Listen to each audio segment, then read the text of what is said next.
Hey, I'm Matt with Marr's Heating, Air Conditioning, Plumbing, and Electrical. Today we're going to go over how to take care of your electronic air cleaner as a homeowner. If you have worked with these before or you recognize this box but you don't know what it does on your system, we're going to go over some of the basics to take care of this as a homeowner so you can keep your system working at its best. And what I'm going to do to start here, we're going to take care of some cleaning. This is a system under power, so first let's just turn it off with the on-off switch here.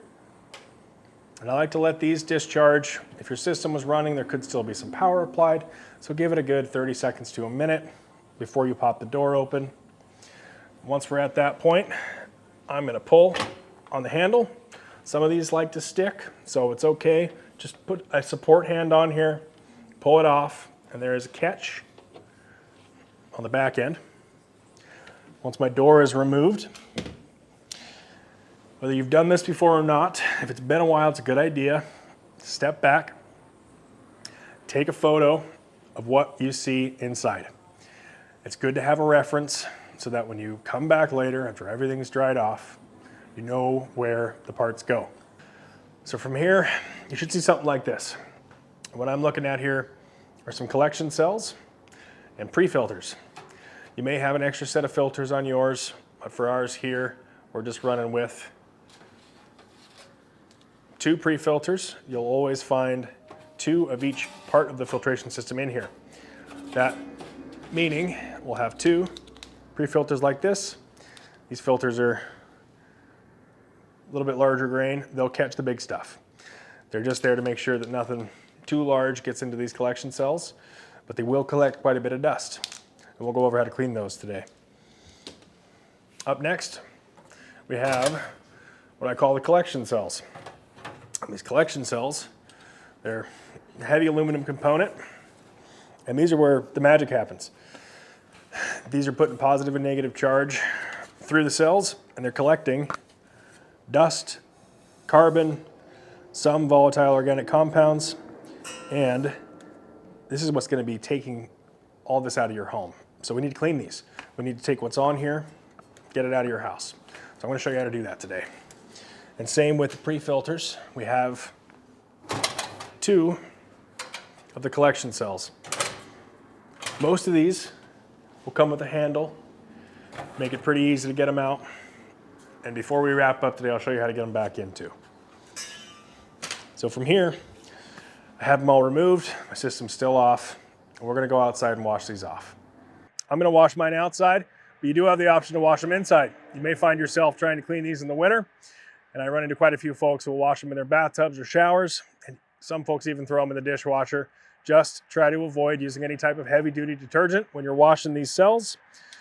Often you won't need to go any kind of heavy duty with how dirty these get, but there are a couple of options online for air cleaners, specific cleaners, sprays. Even sometimes people use Simple Green. For me today, I'm just gonna run a hose over them. I've got a pretty light dust buildup, and I think this will do a pretty good job. Just a cautionary tale here. When we're washing these pre-filters off, I like to do it lightly. They're a little fragile, so don't use jet, don't use a pressure washer. Wash these off top to bottom and just rinse them until the water coming off is clear. My collection cells, they're a little sturdier. Still be a little cautious. I like to put my hand on them. If they're on the ground when I clean them, you don't want them to drop.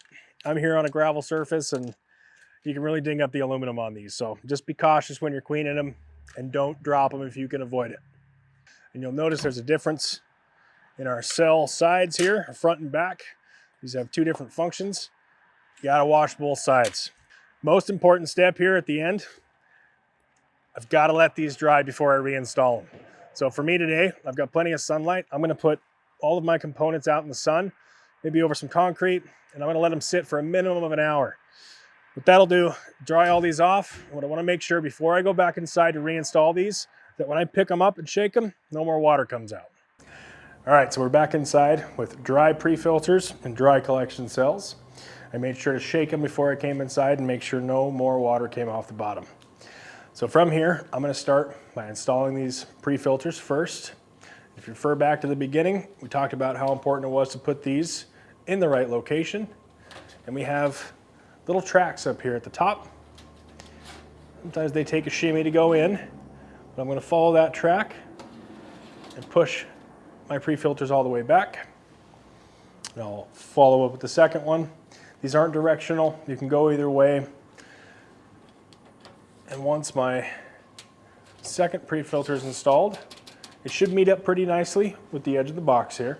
So we have our pre-filters installed. We're going to move on to the collection cells now. Now, just for reference on these, look back. Hopefully you took a picture in the beginning. What I'm going to be looking at here, many of these will have a handle on the outside. So when you pull them out, this should slide out with the handle, and that'll be a reference for putting them back in. The handle will always be out so we can grab it. The next thing is, I have these electrical contacts here, and they're going to need to make contact with our metal contacts here. If I know those things, and I still have questions, I've got an airflow arrow right here.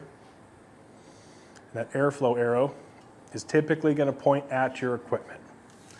So my equipment's here.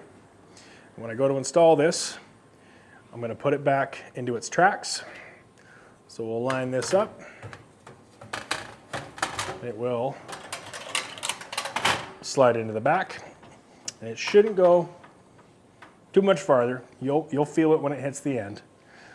And once I get the first one in, I'll follow up with the second.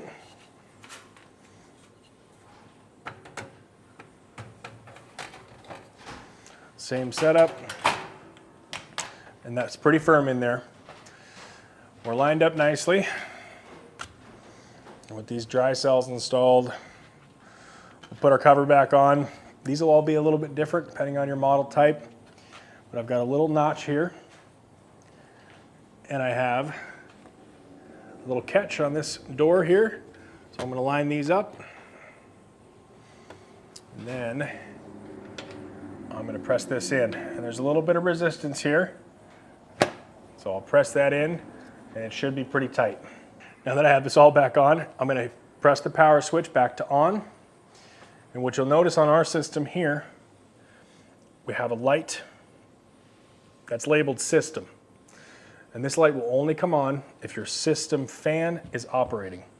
So don't look for this to be on if your system is currently off while you're cleaning your electronic air cleaner.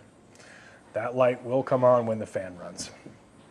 And just a general rule here, we're going to be looking for, or listening for, some zaps. If your unit zaps quite a bit, that means it might still be a little wet, in which case it's a good idea to remove the cells and let them dry a little bit longer. I try not to let them dry inside of the unit if I can avoid it. And from here, once your system fan's back on, you're back up and filtering at 100%. So that's how to maintain your electronic air cleaner as a homeowner. This is an important step to take for your whole home system performance. I recommend this be cleaned at least every 3 to 6 months, and that'll depend on if your ductwork has been cleaned in the last number of years and just how you run your system.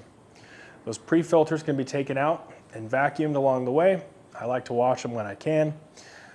Pre-filter should be about every 2 months, and those collection cells at least once every 6 months. And in our area, we occasionally run into smoky seasons. If we've got smoke coming, pull those collection cells out and wash them so that they're ready to work at 100% again. So thank you for joining me on this. If you ever need any help in the HVAC world, give us a call at Marr's Heating and Air Conditioning, Plumbing and Electrical, and we can come and take care of this for you if you don't think it's something you're up to.